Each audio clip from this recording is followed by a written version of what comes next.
Hello everyone. स्वागत है आपका आज के एक और नए महत्वपूर्ण वीडियो में। आज के वीडियो में देखने वाले हैं मध्य प्रदेश हेल्थ डिपार्टमेंट यानी जो संचालनालय आपका स्वास्थ्य सेवा मध्य प्रदेश है, इसके द्वारा जो आपकी ग्रुप 5 की परीक्षा 2020 आयोजित की गई थी। तो इसमें आपकी जो पोस्ट है आपकी यहाँ पर देख सकते हैं, नर्सिंग ऑफिसर के परीक्षा परिणाम आपके जो घोषित किए गए थे। तो इसकी आपकी फाइनली काउंसलिंग आपकी प्रारंभ हो चुकी है, जिसमें आपकी चॉइस फिलिंग यहाँ पर प्रारंभ लिंक आपकी ओपन हो चुकी है। तो आज की वीडियो में हम कंप्लीट जानकारी देखने वाली है कि इसमें क्या कुछ बोला गया है और आपको कैसे इसकी लिंक पर जाना है, कैसे आपको चॉइस फिलिंग करनी है और इसकी टर्म एंड कंडीशन क्या है। तो सभी जानकारी एक एक करके यहाँ पर हम देखने वाले हैं। तो चलिए स्टार्ट करते हैं आज के वीडियो को। साथ ही आगे बढ़ने से पहले आप सभी से एक छोटा सा रिक्वेस्ट है, चैनल पर आप पहली बार विजिट कर रहे हैं तो चैनल को सब्सक्राइब करके बेल आइकन पर प्रेस करके जरूर रखिए इसी तरीके की रेगुलर अपडेट पाने के लिए। साथ ही आपकी जो 2024 में आपके ग्रुप 5 का एग्जाम हुआ था, तो उसकी भी आपकी वेटिंग लिस्ट, मेरिट लिस्ट सब कुछ आपकी अपडेट यहाँ पर आ रही है। तो इसके पहले हमने वीडियो अपलोड किया है और बाकी जैसे कोई अब और अपडेट आएगी तो आपको वीडियो के माध्यम से इसी तरीके से जानकारी प्रोवाइड कर दी जाएगी। तो चलिए पहले इस नोटिस को देख लेते हैं, इसमें क्या कुछ इन्होंने बोला है। तो मध्य प्रदेश कर्मचारी चयन मंडल भोपाल द्वारा संयुक्त भर्ती परीक्षा 2020 के समूह 5 के अंतर्गत ध्यान से देखिए, आपका जो पोस्ट कोड है नर्सिंग ऑफिसर के परीक्षा परिणाम घोषित किए गए। तत्संभव में नर्सिंग ऑफिसर के पदों की पूर्ति हेतु काउंसलिंग प्रक्रिया 29 जुलाई से आपकी प्रारंभ की जा रही है, आपकी लिंक ओपन हो चुकी है। मध्य प्रदेश कर्मचारी चयन मंडल भोपाल की संयुक्त भर्ती परीक्षा 2020 के समूह 5 के अंतर्गत पद कोड आपका 1 नर्सिंग ऑफिसर के घोषित परीक्षा परिणाम 27/1 को आपका रिजल्ट आया था। आप देख सकते हैं उत्तीर्ण अभ्यर्थियों को सूचित किया जाता है कि काउंसलिंग की प्रक्रिया से संबंधित जानकारी आपकी यहाँ पर विभाग की वेबसाइट, तो आगे आपको हम बता देंगे कैसे आपको जाना है। MP ऑनलाइन पोर्टल से आपकी प्रदान की जाएगी। अब यहाँ पर देखिए इसमें क्या है जो मेन यहाँ पर जानकारी है। तो यहाँ पर देखिए नर्सिंग ऑफिसर के पद की पर काउंसलिंग हेतु निम्नानुसार प्रक्रिया अपनाई जाएगी, जिसमें नेताजी सुभाष चंद्र बोस चिकित्सा महाविद्यालय का में स्टाफ नर्स के रिक्त पदों की पूर्ति की जाने हेतु Madhya Pradesh professional examination board द्वारा, जो कि पहले आपका नाम PEB था, इस टाइम अब आपका ESP हो चुका है, स्टाफ नर्स की पद की पूर्ति हेतु आयोजित की गई थी।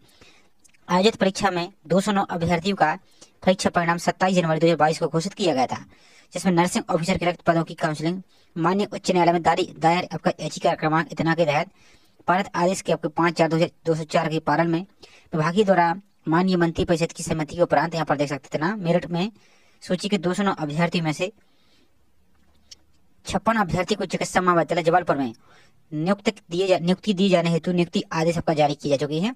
शेष 153 अभ्यर्थियों को मेरिट कम चॉइस फिलिंग के अनुसार चिकित्सा महाविद्यालय में आवंटन MP ऑनलाइन के माध्यम से काउंसलिंग पर निम्न शर्तों के अनुसार किया जाएगा। ध्यान से देखते जाइए, यहाँ पर आपको इसका नहीं करना वीडियो। तो मध्य प्रदेश कर्मचारी चयन मंडल भोपाल द्वारा संयुक्त भर्ती परीक्षा 2022 के समूह 5 के अंतर्गत पोस्ट कोड 1 में परीक्षा परिणाम के संबंध में जारी मेरिट सूची की काउंसलिंग की सूची निम्नानुसार होगी। तो यहाँ पर देखिए यह काउंसलिंग MP ऑनलाइन के माध्यम से की जाएगी, यानी की जा रही है आपकी, तो आगे आपको बता देंगे। इस काउंसलिंग में सम्मिलित होने हेतु निर्धारित शुल्क 600 रुपये प्लस GST नहीं लगा, कुछ 660 रुपये के आसपास आपको यहाँ पर काउंसलिंग की फीस आपको पे करनी होगी। नेक्स्ट है तो मेरिट सूची के समस्त अभ्यर्थियों को काउंसलिंग संबंधी जानकारी विभाग की वेबसाइट यहाँ पर आपको मिलेगी। मेरिट सूची यानी चयन सूची के अभ्यर्थी को मेरिट के आधार पर उनके द्वारा दिए गए चिकित्सा महाविद्यालयों के बढ़ते क्रम एवं वर्गवार रिक्त पदों के आधार पर पद स्थापना हेतु चिकित्सा महाविद्यालय का आवंटन आपका किया जाएगा। अभ्यर्थी द्वारा चॉइस फिलिंग आपकी 28/7 से 3/8 तक आपकी की जा सकेगी। तो आगे आपको हम प्रोसेस दिखाएंगे, थोड़ा सा पहले इसको आप समझ लीजिए। अभ्यर्थी द्वारा चॉइस फिलिंग के समय अपने विकल्प अनुसार रिक्त पदों की स्थिति अनुसार वर्गवार समस्त उल्लेखित चिकित्सा महाविद्यालयों की परिधि आपको दिए जाना, यानी आपको सिंपल है जो आपकी मेडिकल कॉलेज है उसमें आपको प्रेफरेंस देनी होगी। सिंपल सा मतलब ये है। चॉइस फिलिंग करते समय प्रदर्शित समस्त विकल्प का चयन करना अनिवार्य होगा और विकल्प चयन उपरांत भुगतान किया जाना अनिवार्य है। भुगतान उपरांत ही आपका विकल्प मान्य किया जाएगा। चॉइस फिलिंग करने के बाद सबमिट किए जाने और राशि भुगतान उपरांत वरीयता के क्रम में कोई परिवर्तन आपका नहीं किया जाएगा, इस बात को ध्यान देना है। और जो भी प्रेफरेंस आप फिल कर देते हैं फिर बाद में उसको एडिट यहाँ से नहीं कर पाएंगे, इसलिए आपको ध्यान से ही आपको यहाँ से फिल करना है। इसके बाद नेक्स्ट देखिए, अभ्यर्थियों की पद स्थापना मेरिट सूची के आधार पर केवल एक ही काउंसलिंग के माध्यम से की जाएगी, आपकी दूसरा काउंसलिंग आपको यहाँ पर नहीं होगी। काउंसलिंग में अभ्यर्थी को आवंटित चिकित्सा महाविद्यालय अंतिम होगा और आवंटित स्थान में दस्तावेज सत्यापन हेतु नियत तिथि पर आपको अनुपस्थित रहते हैं अथवा दस्तावेज सत्यापन उपरांत अपात्र होते हैं तो उनकी उम्मीदवारी निरस्त करते हुए उक्त पदों को रिक्त आपका माना जाएगा, इस बात को ध्यान देना है आपको। और यहाँ पर देख लेते इसमें क्या है। ऐसे अभ्यर्थी जो काउंसिलिंग में अनुपस्थित रहते हैं तथा काउंसिलिंग प्रक्रिया में भाग नहीं लिया जाता तो विभाग विनिश्चय अंतिम होगा और विभाग अपनी आवश्यकता अनुसार पद स्थापना की जा सकेगी। तीसरा रहेगा अभ्यर्थी को आवंटित चिकित्सा महाविद्यालय में नियत तिथि पर संबंधित कार्यालय अधिष्ठान में दस्तावेज सत्यापन हेतु अनुपस्थित होना होगा और अधिष्ठान के चिकित्सा महाविद्यालयों के चयनित अभ्यर्थियों की सूची नियुक्ति पत्र जारी करने के पश्चात नियुक्त मध्य प्रदेश का लोक स्वास्थ्य चिकित्सा शिक्षा को प्रेषित करेंगे और किसी भी विधि संबंधी विवाद की स्थिति में आयुक्त लोक स्वास्थ्य एवं चिकित्सा शिक्षा का निर्णय अंतिम होगा और किसी विधि संबंधी विवाद की स्थिति में कुछ क्षेत्र अधिकार का माननीय उच्च न्यायालय का जबलपुर रहेगा। तो ये पूरी लिस्ट है। अब पहले आपको ये लिस्ट हम दिखा देते हैं, इसमें आपको कैसे पढ़ना है। इसके बाद जो काउंसलिंग हो रही है उस काउंसलिंग वाली लिंक पर हम यहाँ से चलते हैं। तो पहले आपको हेल्थ की वेबसाइट पर चलते हैं। तो आपको हेल्थ स्टाफ से लिखना है, चाहिए LT हेल्थ स्टाफ से लिख दीजिए, सिंपल कुछ नहीं आपको। तो यहाँ पर आ जाएगा mp.gov.in, इसको खोल जाते हैं health.mp.gov.in, इस पर आपको यहाँ पर आ जाना है।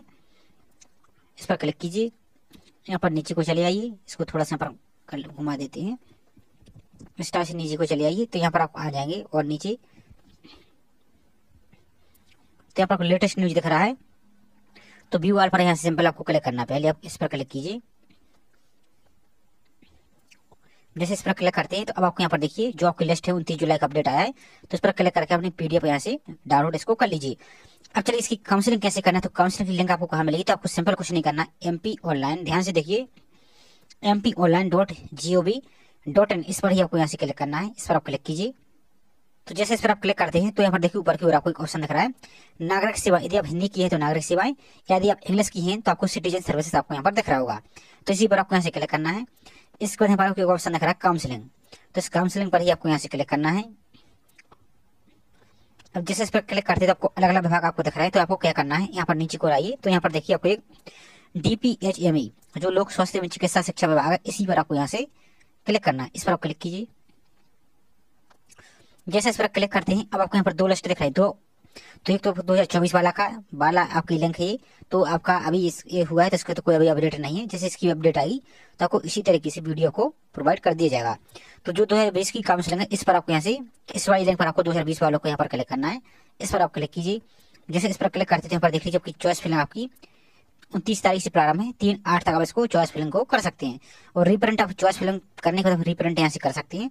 सबसे इम्पोर्टेंट यहाँ पर आपको जो इंस्ट्रक्शन दी गई इनको जरूर पढ़ लीजिए और यूजर मैनुअल पर आप क्लिक करके कैसे आपको यहाँ पर करना आपको दिखाई देती है। हम डाउनलोड करके एक बार इस पर हम क्लिक करके आपको डाउनलोड करके दिखा देते हैं कि कैसे क्या पूरी से आपकी पूरी रहने वाली है। थोड़ा इसको वेट कीजिए आप। तो ये आपका पूरा यूजर मैनुअल यहाँ पर डाउनलोड हो चुका है। इसमें पूरी प्रोसेस दी गई है कि कैसे आपको यहाँ पर जाना है, फिर उसके बाद आपको क्या करना है। यहाँ पर देखिए फिर आपको इस पर अप्लाई पर क्लिक करना है। इसके बाद नीचे को चले आइए, फिर आपका पूरा नाम यहाँ पर दिया गया है। यहाँ पर सब कुछ आपको इस तरीके से आपको इसको देख के आपको पढ़ लेना है और एक एक जानकारी को अच्छी तरीके से फिल करना है। और ध्यान दीजिए आपको प्रेफरेंस यहाँ पर जब फिल करते हैं तो इस प्रकार से कोई चॉइस फिलिंग रहेगी तो आपको अपना अस्पताल को सिलेक्ट कर लेना है कि किस प्रेफरेंस को कौन सा अस्पताल यहाँ पर आप रखना चाहते हैं। तो इस तरह से रहेगा पूरा। फिर बाद आपको अपनी पेमेंट यहाँ से कर देनी होगी। तो यहाँ पर देख सकते हैं यहाँ पर चॉइस फिलिंग हो जाएगी। यहाँ से अपना पेमेंट कर दीजिए, इस अपने फॉर्म को यहाँ से आप रिप्रिंट कर सकते हैं इस टाइप से। तो ये पूरी प्रोसेस है। और एक बात और सावधानी से ही करना है आपको, अनन फनन उल्टा सीधा कुछ ही मत फिल कीजिए, नहीं तो फिर बाद में आपको समस्या होगी। तो ये पूरी प्रोसेस थी। आई होप जानकारी आपको पसंद आई होगी। जानकारी पसंद आई तो वीडियो को लाइक जरूर कीजिए। साथ ही चैनल को अभी तक सब्सक्राइब नहीं किया है तो चैनल को सब्सक्राइब करके बेल आइकन पर प्रेस करके जरूर रखें इसी तरीके की रेगुलर अपडेट पाने के लिए। तो चलिए मिलते हैं इसी तरीके से एक और नई जानकारी के साथ। जय हिंद।